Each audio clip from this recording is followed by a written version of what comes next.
my name is Bob Warner, and this is Focus on Christ. Turn with me in your Bible, if you will, to 2 Corinthians chapter 3. And in fact, you might want to pause this video and read from chapter 3, verse 7 to chapter 4, verse 6 in 2 Corinthians.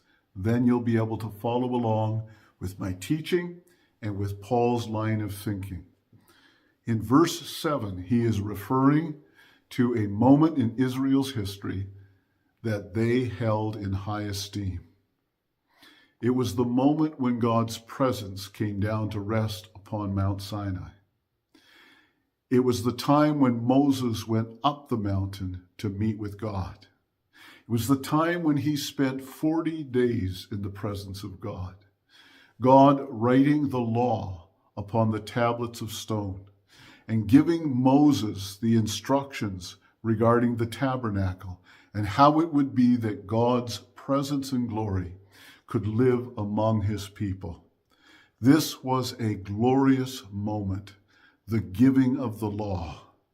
And yet Paul calls the ministry of Moses under the law a ministry of death in verse 7. And a ministry of condemnation in verse 9. Why would he use those phrases?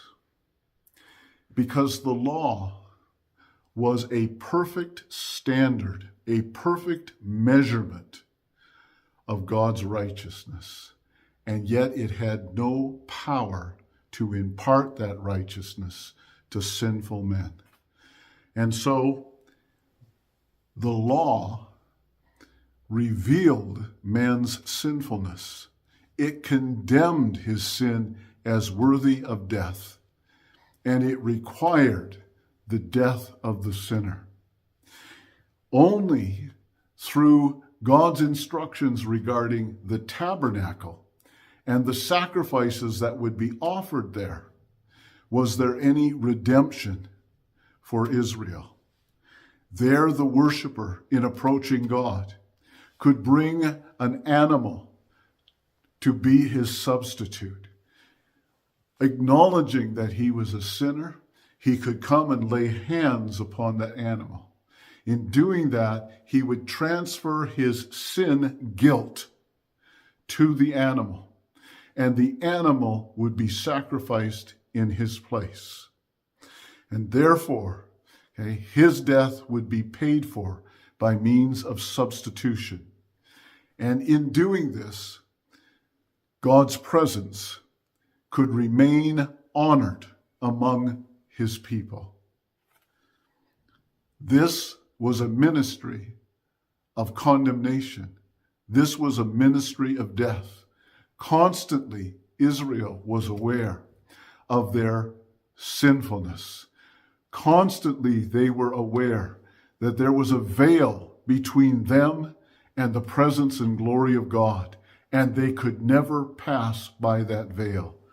Constantly, they were aware of their guiltiness, and they could not approach God's presence without having a sin substitute to be sacrificed on their behalf. This was a ministry that was glorious, absolutely glorious. We want to acknowledge that fully. A glorious moment when God came to make covenant with Israel, and he came to live and dwell among them. And yet, compared to what we have in the new covenant, compared to the glory that is ours and the access to the glory of God that we have through Jesus Christ, the glory of this covenant, this old covenant, does not even compare. This glory, the glory of the old covenant, was a fading glory. It was not a permanent glory. It could not bring about permanent transformation within the hearts and minds and lives of God's people. It was a temporary glory.